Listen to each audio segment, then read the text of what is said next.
हम यहाँ पे 3 तरह के एसईओ पे बात करेंगे। पहला है ऑन पेज एसईओ, दूसरा है टेक्निकल एसईओ, फिर है ऑफ पेज एसईओ। तो अभी प्रिसाइज़ली हम बात कर रहे हैं ऑन पेज एसईओ की। ऑन पेज एसईओ में जब भी हम बात करेंगे तो हम यहाँ पे बात करेंगे ब्लॉग के ऊपर। जो कीवर्ड हमने कल निकाला है, आज उसके ऊपर हमें लिखना है। लिखते हुए हमें यहाँ पे कुछ बातों का ध्यान रखना है। सबसे पहला पॉइंट, जब भी यहाँ पे ब्लॉग लिखो, तो उसके अंदर कीवर्ड ज़रूर डालने हैं। लेकिन कीवर्ड डालने की एक डेंसिटी है व्हिच इज़ 2.5%। इससे ज़्यादा और कम नहीं होने चाहिए। मान लेते हैं मैं यहाँ पे 1000 शब्दों का कोई ब्लॉग लिखूँगा, तो जो मेरा कीवर्ड है ना, जैसे मैंने लिखा हुआ है टॉपिक ऑनलाइन मार्केटिंग, तो वो ऑनलाइन मार्केटिंग शब्द मेरे ब्लॉग में बार-बार आना चाहिए। लेकिन बार-बार कितनी बार आए? तो उसका होता है अप्रॉक्सिमेटली 2.5% का रेशो। मान लेते हैं 1000 शब्दों का अगर आपका ब्लॉग है और आप यहाँ पे काम कर रहे हो, तो 25 बार वो ब्लॉग के अंदर शब्द आना चाहिए। इस तरीके से अब आपको ब्लॉग लिखना है। तो एक तो पहले आपको अटेम्प्ट करना है 1000 शब्दों का ब्लॉग और उसके अंदर भी आपको 25 बार कीवर्ड लिख। अब अगर यहाँ पे आपके ब्लॉग ज़्यादा हो जाते हैं, लेंथ यहाँ पे लंबी हो जाती है। यहाँ पे अगर आपके ब्लॉग की लेंथ 1500 शब्द हो जाते हैं, तो यहाँ पे कीवर्ड का भी डेंसिटी आप बढ़ा सकते हो। तो अब सिंपल ब्लॉग नहीं लिखना है, उस ब्लॉग के अंदर कीवर्ड भी डालने हैं। कीवर्ड डालते हुए इस वाली बात का ध्यान रखें कि कीवर्ड की ना ओवर स्टफिंग ना हो जाए। इसकी एक लेंथ है 2.5%। अगर ये इसके ज़्यादा हो जाता है ना, तो इसे ओवर स्टफ कीवर्ड में काउंट किया जाता है, कि बहुत ज़्यादा आपने स्टफ कर दिया है, which is also against Google. तो गूगल ये भी चाहता है कि आपके ब्लॉग के अंदर कीवर्ड हो और ये भी आपसे बोलता है कि बहुत ज़्यादा ना हो। तो कीवर्ड ना 2.5% के आसपास रखिए। अब मान लेते हैं हमारे पास रेशो है कि हम 25 बार ये लिख सकते हैं। तो 25 का अगर 30 हो जाए तो भी चलेगा, 25 का अगर 20 हो जाए तो भी चलेगा। लेकिन बहुत ज़्यादा डिफरेंस नहीं होना चाहिए। 4-5 ऊपर-नीचे अगर हो रहा है तो इट्स ओके, ये मैक्सिमम है। इससे ज़्यादा ऊपर भी नहीं होना चाहिए और नीचे भी नहीं होना चाहिए। अगर आपके कीवर्ड ऊपर हो रहे हैं, ठीक है? अगर आपके कीवर्ड ऊपर हो रहे हैं, तो वहाँ पे ओवर स्टफिंग का प्रॉब्लम आएगा, कीवर्ड स्टफिंग का प्रॉब्लम आएगा। अच्छा, जो आप ये कीवर्ड यूज़ कर रहे हो ना, इन्हें प्रोमिनेंस एरिया में यूज़ करना है। ये भी एक फैक्टर होता है ब्लॉग लिखते हुए। प्रोमिनेंस एरिया कौन से होते हैं? जैसे header, top of the page, beginning of a paragraph. जैसे ही आप कोई पैराग्राफ शुरू करो, तो ये कीवर्ड आना चाहिए। हेडिंग के अंदर आना चाहिए। टॉप ऑफ द पेज आना चाहिए, मतलब जब पेज आप एक ब्लॉग पे लिख रहे हो, तो सबसे ऊपर जो हेडलाइन है, सबसे ऊपर जो टॉपिक है, उसके अंदर आना चाहिए। ठीक है? इसके बाद यहाँ पे ऑप्शन आता है कि अगर अब आपसे लिखते हुए गलती हो गई है, लिखा हमने और कीवर्ड यहाँ पे 25 की बजाय 45 हो गए या 40 हो गए, तो कीवर्ड को कम करने का भी तरीका आपको बता देता हूँ। यहाँ पे यूज़ होती है प्रॉक्सिमिटी। प्रॉक्सिमिटी का मतलब होता है कि अगर मेरा कीवर्ड है डिजिटल मार्केटिंग, तो मैं इसे ना ब्रेक करके लिख सकता हूँ, ऐसे डिजिटल मीन ऑफ मार्केटिंग। तो अगर आप ऐसे शब्दों को ब्रेक करोगे, तो वो कीवर्ड की तरह काउंट नहीं होगा और सेंटेंस का मतलब भी चेंज नहीं होगा। जैसे यहाँ पे अगर आप लिख देते हो कोई फ्यूचर में अगर आपका कीवर्ड है वेबसाइट डेवलपमेंट, तो आप उसे डेवलपमेंट ऑफ वेबसाइट भी बोल सकते हो। तो ऐसे में वो कीवर्ड ब्रेक हो गया और जो आपका ओवर स्टफिंग वाली प्रॉब्लम आ रही थी, वो सॉल्व हो सकती है। या फिर उसका कोई और वेरिएंट आप यूज़ कर सकते हो। जैसे अगर हम बात करें डिजिटल मार्केटिंग अगर ब्लॉग में कहीं पे लिखा हुआ है, ओवर स्टफ है, तो आप इसे ऑनलाइन मार्केटिंग या फिर इंटरनेट मार्केटिंग से रिप्लेस कर सकते हो। ये भी आपके पास एक तरीका है कीवर्ड कम करने के। तो अब आपको जब भी ब्लॉग लिखना है, ये ध्यान रखना है कि उसके अंदर प्रॉपर्ली कीवर्ड डिस्ट्रीब्यूट हो। ऐसा भी नहीं करना है कि ब्लॉग लिखा, ऊपर-ऊपर की तरफ वो 25 कीवर्ड दे दिए, नीचे-नीचे की तरफ वो कीवर्ड गायब है। पैराग्राफ, सेंटेंस, पॉइंटर्स में प्रॉपर्ली डिस्ट्रीब्यूट करना है। ओवर हो गया तो कम करना है, कम हो गया तो ज्यादा करना है।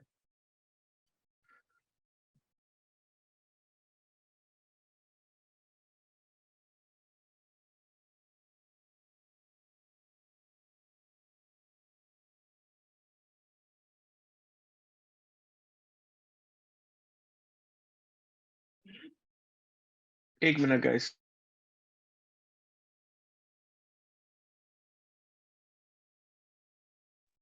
अब ये हाय बैक। तो ये वो तरीका है जिस तरीके से आपको एक ब्लॉग लिखना है। लेकिन यहीं पे फाइट ओवर नहीं होती है। ब्लॉग लिखते हुए कुछ और बातों का भी आपको ध्यान रखना है। सबसे पहली बात, कीवर्ड बीच में एडजस्ट करने हैं। कीवर्ड ज्यादा भी नहीं होने चाहिए, कम भी नहीं होने चाहिए, लेकिन कीवर्ड का सेंस भी चेंज नहीं होना चाहिए। ऐसा ना हो जाए कि ब्लॉग का मतलब ही बदल दे। तो यहाँ पे जब भी ब्लॉग लिखो तो एक वैल्यूएबल कंटेंट बनाओ। ऐसा कंटेंट बनाओ जो लोगों के लिए अच्छा हो, वो पढ़े तो उन्हें समझ में आए। दूसरा कॉन्सेप्ट आता है यहाँ पे प्लेगरिज्म का। जब भी कंटेंट बनाओ तो उसको इतना यूनिक रखो कि उसके अंदर कोई भी कॉपीड कंटेंट ना हो। ऐसा नहीं होना चाहिए कि आप किसी वेबसाइट पे जा रहे हो और वहां से कॉपी करके अपना ब्लॉग लिख रहे हो। ये गूगल कभी भी आपको अलाउ नहीं करता है। इसके बाद हमेशा जब भी ब्लॉग लिखो तो उसके अंदर इमेज, टेक्स्ट या कीवर्ड को बोल्ड, इटैलिक करके थोड़ा सा हाईलाइट करके लिखो। एक तो इमेज यूज करो अच्छे से और फॉन्ट अच्छे से इस्तेमाल करो। दूसरा, जहां-जहां पे आपका कीवर्ड आ रहा है, उसे यहाँ पे बोल्ड करते हुए चलो। कीवर्ड को अगर आप इस तरीके से बोल्ड कर दोगे तो पढ़ने वाले को कीवर्ड देखने में और समझने में आसानी रहेगी। मान लेते हैं मैं ढूँढता हुआ आया हूँ मावे की मिठाई या मावे की बर्फी, और आपका ब्लॉग भी मावे की बर्फी पे है। तो अब बार-बार अगर मैं उस ब्लॉग को एक फटाफट एक बारी में देखूँगा ना, तो जो भी बोल्ड होंगे, उन्हें मैं जल्दी पढ़ पाऊँगा। और बोल्ड अगर आपके कीवर्ड है और मुझे दिख रहा है कि इस पूरे ब्लॉग में मावे की बर्फी की बात हुई है, तो अब मैं उस ब्लॉग को ज़रूर पढ़ूँगा। तो रिटेंशन बिल्ड हो जाएगा। अब बात आती है इसकी लेंथ की। अगर आपको ब्लॉग लिखना है या कोई भी कंटेंट लिखना है, मैंने आपको पहले ही बताया कीवर्ड या तो पेज पे लगेगा या फिर ब्लॉग में लगेगा।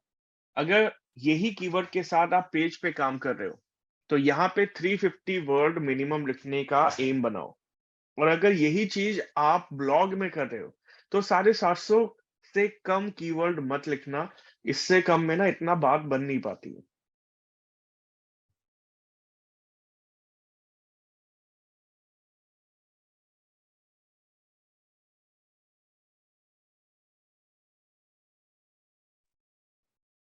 इसके बाद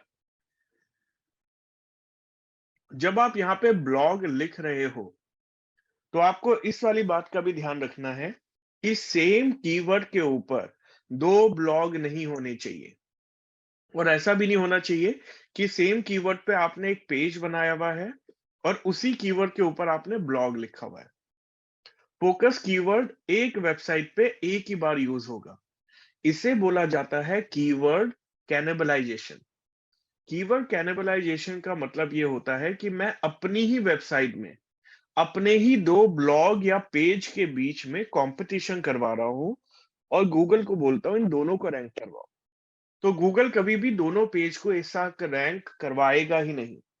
वो या तो वैल्यू ए या वैल्यू बी को देगा। कुछ एसईओ के ना ऑन पेज फैक्टर्स भी होते हैं जिनके ऊपर हमें ध्यान रखना है। जैसे इस तरीके से हमारा यूआरएल यहाँ पे दिखने वाला है। हमारा जो भी पेज दिखेगा गूगल सर्च रिजल्ट पे इस तरीके से दिखेगा। अब इसके अंदर अगर आप देखें 3-4 चीजें हैं। पहला तो पेज टाइटल, कि टाइटल पे क्या लिखा हुआ हो। दूसरा है मेटा डिस्क्रिप्शन, एक स्मॉल समरी आपके उस लिंक की, कि इसके अंदर जाके आदमी को क्या मिलेगा। जैसे यहाँ पे अगर आप देखें तो एक छोटा सा डिस्क्रिप्शन लिखा हुआ है जिस पे एक आदमी उसे रीड आउट करेगा तो समझ जाएगा digital marketing is a concept of marketing that utilize internet. तो उसे ये पढ़ा, उसने उसे लगा कि हाँ यहाँ पे मेरे काम की चीज है। यहाँ पे डिजिटल मार्केटिंग के बारे में बात हो रही है। इसके बाद यहाँ पे बात होती है यूआरएल की, जिसे बोलते हैं स्लग भी बोल देते हैं यहाँ पे, SLUG। ठीक है। इसके बाद यहाँ पे बात होती है इमेज ऑप्टिमाइजेशन, एंकर टेस्ट और हेडलाइन। अब इसे वन बाय वन हम एक बार समझ लेते हैं कि ये वाला स्ट्रक्चर, HTML ऑप्टिमाइज स्ट्रक्चर कैसे बनेगा। सबसे पहले बात होती है पेज टाइटल की। जब भी आपका URL SERP पे दिखे तो उसके पेज का टाइटल अच्छा हो, ऐसा हो कि सामने वाले को पहली बारी में ही समझ में आ जाए। जैसे मैं यहाँ पे गया शारदा यूनिवर्सिटी को सर्च करने, तो मेरे पास यहाँ पे जो आया है वो आया Sharda university fees admission placement. तो ये जो हेडलाइन है ये मेरे काम की है, मुझे पढ़ के ही समझ में आ गया कि इस पे अगर क्लिक करूंगा तो फीस एडमिशन और प्लेसमेंट की इंफॉर्मेशन मिलेगी। इसके नीचे Sharda university apply for UG and PG course, तो यहाँ पे मुझे पता चल गया यूजी एंड पीजी कोर्सेज की इंफॉर्मेशन है। यहाँ पे अगर मैं नीचे आऊंगा तो शारदा यूनिवर्सिटी ये इंस्टाग्राम का हैंडलर है, तो मुझे यहाँ पे ये पता चल गया कि ये कौन से URL पे मुझे ले जा रहा है। जैसे ऊपर वाला मुझे फेसबुक पे ले जा रहा है, तो ऐसे फेसबुक और इंस्टाग्राम के URL भी रीड आउट करके कस्टमर अपना माइंड मेकअप करता है। मुझे पता है यहाँ पे लिखा हुआ है ऊपर फेसबुक, मैं क्लिक करूंगा फेसबुक पे ही पहुंचूंगा। मेरे को फेसबुक पे नहीं जाना है, मेरे को शारदा यूनिवर्सिटी के बारे में रिसर्च करना है। तो मैं यहाँ पे आके उन वेबसाइट पे जाऊंगा जहां पे इसके बारे में इंफॉर्मेशन है। पहले पेज पे नहीं मिली तो अगले पेज पे जाऊंगा, यहाँ पे जाके देखूंगा यहाँ पे क्या इंफॉर्मेशन है, किस जगह पे क्या पब्लिश हुआ है, उसके बेसिस पे अपना डिसीजन मेकिंग करूंगा। जैसे यहाँ पे आके मुझे ये सही लगा तो मैंने टाइम्स ऑफ इंडिया का उठाया और यहाँ पे पढ़ना शुरू किया। यहाँ पे न्यूमरस ब्लॉग है, लेकिन इनमें से शारदा यूनिवर्सिटी के ऊपर है। मैं अगर यहाँ पे क्लिक करूंगा इसके ऊपर तो शारदा यूनिवर्सिटी के बारे में इंफॉर्मेशन खुल के आ जाएगी। ये स्मॉल ब्लॉग है। तो इसी तरीके से पीस ऑफ इंफॉर्मेशन गूगल के ऊपर अवेलेबल होगी और गूगल आपको प्रोवाइड करेगा। पेज टाइटल क्लियर हो, सामने वाले को पढ़ के ही लगे कि जो मैंने सर्च किया था वही यहाँ पे मुझे मिला है। दूसरा पॉइंट, URL। जो आपका URL हो वो क्लियर हो, ताकि सामने वाले को पता रहे कि वो कौन से पेज पे रीडायरेक्ट होने वाला है क्लिक करने के बाद। तीसरा यहाँ पे ऑप्शन आता है Meta description, a small summary of your page. ये जो मेटा डिस्क्रिप्शन है, जब हम यहाँ पे देखते हैं तो हमें पता चल जाता है कि हम कहाँ जाने वाले हैं और अंदर क्या है। तो स्मॉल समरी जो होती है वो हमें हेल्प करती है डिसीजन मेकिंग में। जैसे यहाँ पे देखिए, Sharda university is a leading education institute based in Greater Noida. तो एक स्मॉल समरी मुझे पता चल गई, तो पता है अंदर शारदा यूनिवर्सिटी के बारे में क्या बातें हो रही है। इसी तरह अगर ऊपर जाऊंगा तो ऊपर मुझे अलग अलग चीजें नजर आएगी। जैसे मैं अगर यहाँ पे देखूं कॉलेज दुनिया पे, तो Sharda university is a private institute in India. यहाँ पे कोई इंफॉर्मेशन है नंबर ऑफ कोर्सेज के बारे में, स्टूडेंट के बारे में, एडमिशन क्राइटेरिया के बारे में। तो मैं इस पे क्लिक करके मुझे पता चल गया कि इस लिंक के अंदर है क्या क्या इंफॉर्मेशन। तो ये वाले सारे फैक्टर मेरे लिए हेल्पफुल है। जब मैं मेटा डिस्क्रिप्शन की बात करूंगा तो इसकी लेंथ होती है 145 कैरेक्टर। जब मैं पेज टाइटल की बात करूंगा तो इसकी लेंथ होती है 65 कैरेक्टर्स। इतनी लंबाई का होना चाहिए। इतनी लंबाई के बाद वो नहीं लेता है, दिखेगा ही नहीं। जैसे आप यहाँ पे देखिए, इतनी लंबाई के बाद यहाँ पे ये डॉट डॉट लिखे हुए आ रहे हैं, ये दिख ही नहीं रहा है। तो इससे ज्यादा लंबा देके हमारा फायदा नहीं है। इसके बाद यहाँ पे एक कॉन्सेप्ट आता है एंकर टेस्ट का। अब ये क्या होते हैं एंकर? अगर अपने ब्लॉग के अंदर मैं इंटरनल और एक्सटर्नल लिंक बना दूं तो उसे बोला जाता है एंकर टेस्ट। ये बनाने में आपको सिखाऊंगा। ये होता है रीडायरेक्शन के लिए, कि एक ब्लॉग में अगर कोई आदमी आए तो वो वहां पे क्लिक करके रीडायरेक्ट हो जाए। आई होप आपने देखा होगा विकिपीडिया। विकिपीडिया पे जैसे ही हम जाते हैं तो वहां पे ब्लू लिंक बने हुए आते हैं। अगर मैं यहाँ पे ओपन करूं,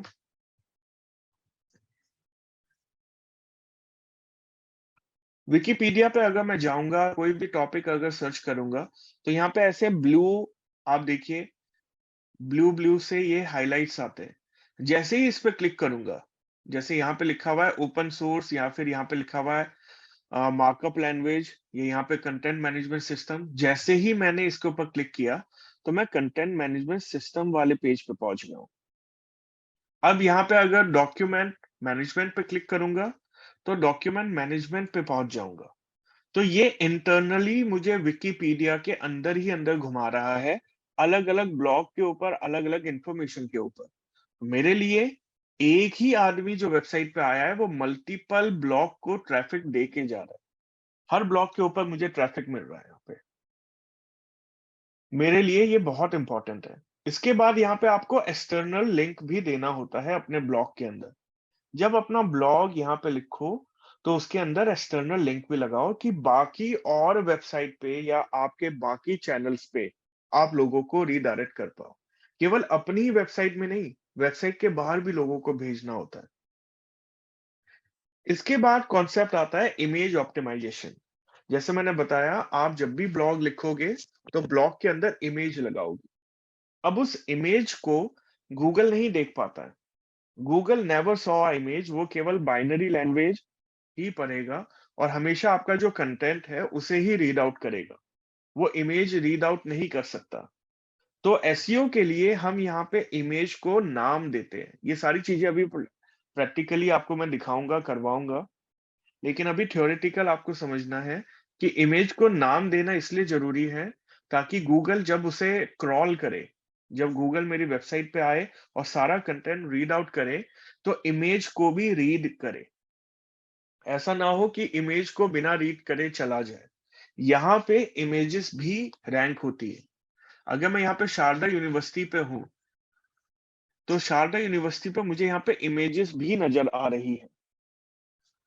ये देखिए, ये सारी इमेज यहाँ पे इसलिए रैंक हुई है क्योंकि इनका कीवर्ड एसईओ करते हुए लोगों ने यहाँ पे डाला था। इसके बाद यहाँ पे कॉन्सेप्ट आता है, एक मिनट, टैग का। जब भी आप यहाँ पे ब्लॉग लिखोगे तो प्रॉपर टैग आपको समझ में आना चाहिए। जैसे मैं यहाँ पे एक ब्लॉग लिख रहा हूँ, place to visit on Diwali eve. तो place to visit Diwali eve मेरे ब्लॉग का टाइटल है। तो हमेशा जब भी आप अपना ब्लॉग लिखोगे, उसका एक ही टाइटल होगा, मल्टीपल टाइटल नहीं हो सकते। तो हमेशा टाइटल यहाँ पे कहलाएगा H1। गूगल को या क्रॉलर को यहां से पता चलता है कि ये ब्लॉग कौन से टॉपिक पे है। अब यहां से मेरा मतलब कीवर्ड से नहीं है, यहाँ पे मेरा सीधा सीधा मतलब हेडिंग से है। दूसरा, जब इसी ब्लॉग के अंदर मैं अब सब हेडिंग का इस्तेमाल करूंगा, जैसे मैंने यहाँ पे ब्लॉग लिखना शुरू किया तो एक हेडिंग दे दी, place to visit on Diwali eve. मैंने यहाँ पे थोड़ा सा कंटेंट लिखा जो पी पैराग्राफ के अंदर आएगा। ये एक्चुअली में HTML के अंदर अगर आपको कभी ब्लॉग लिखना हो तो इस तरीके से लिखा जाता है। हमारी वर्डप्रेस वेबसाइट में तो बहुत आसानी से ब्लॉग आप लिख सकते हो, लेकिन जब आप ये ब्लॉग लिखोगे HTML के लिए, मान लेते हैं किसी की वेबसाइट अगर HTML पे है, तो इस तरीके से यहाँ पे ब्लॉग लिखा जाएगा। P stand for paragraph. Paragraph यहाँ पे ओपन हो रहा है, यहाँ पे क्लोज हो रहा है। हेडलाइन यहाँ पे ओपन हो रही है, यहाँ पे क्लोज हो रही है। ये जो बैक स्पेस है, ये डिफाइन करता है कि यहाँ पे ये हेडलाइन क्लोज है या पैराग्राफ क्लोज है। अब जब भी इस HTML ब्लॉक के अंदर मेरा हेडलाइन आएगा तो उसे हमेशा मैं H2 टैग दूंगा यहाँ पे। ये सारी चीजें हमें सीखने की जरूरत नहीं है, हमें ये सब नहीं करना है, लेकिन जस्ट फॉर योर नॉलेज आपको पता होना चाहिए कि अगर HTML में इन फ्यूचर मुझे ब्लॉग लिखना हो तो मुझे paragraph, head, H1 H2 tag पता होने चाहिए। हम अपनी वेबसाइट में ये काम बड़े आराम से कर लेंगे, लेकिन स्ट्रक्चर समझ में आना चाहिए। जैसे मैंने प्लेस टू विजिट पे थोड़ा सा पैराग्राफ लिखा, अब मैं बात कर रहा हूँ दिल्ली की। तो दिल्ली मेरे ब्लॉग में अब हेडिंग है, तो उसे मैं H2 बोलूंगा, H1 नहीं, क्योंकि H1 केवल एक ही होगा जो मेन हेडिंग है। अब मैं यहाँ पे दिल्ली की बात कर रहा हूँ और दिल्ली की बात करते हुए उसके अंदर भी मैंने फर्दर सब हेडिंग दे रहा हूँ कहीं पे। दिल्ली की बात करते हुए मैं जगह बता रहा हूँ सीपी, कि आप सीपी में चले जाओ दिवाली पे, वहां पे काफी चीजें मिलेगी। और सीपी के अंदर भी एक और सब हेडिंग दे रहा हूँ, मान लेते हैं हीरा स्वीट, कि सीपी के अंदर अगर आप हीरा स्वीट पे जाते हो तो वहां पे आपको काफी अच्छा मिलेगा। तो देखिए, दिल्ली के अंदर आया सीपी और सीपी के अंदर आया हीरा स्वीट। तो ये एक स्ट्रक्चर वे हो गया, जब गूगल आएगा तो उसे पता चलेगा दिल्ली के अंदर सब हेडिन है सीपी, और सीपी के अंदर सब हेडिन है हीरा स्वीट। अगर मैं यहीं पे H2 टैग के साथ दिल्ली लिखूं और ये सीपी भी H2 टैग के साथ लिखूं, तो दिल्ली और सीपी दो हेडलाइन होगी, सब हेडिन नहीं बनेगी। अब अगर मैं यहाँ पे सीपी की बात कर रहा हूँ, कनॉट प्लेस की बात कर रहा हूँ, और यहाँ पे मैं साकेत की बात करना चाहता हूं, तो सीपी, साकेत और ये जितनी भी जगहें हैं दिल्ली के अंदर, ये एक ही लेवल पे होनी चाहिए। इसीलिए मैंने यहाँ पे सीपी को H3 बोला है, और साकेत जो दूसरी जगह है उसे भी H3 बोला है। सीपी के अंदर एक जगह की बात करिए हीरा स्वीट, तो इसे H4 बोला है। साकेत के अंदर एक जगह डोमिनोज की बात करिए तो उसे H4 बोला है।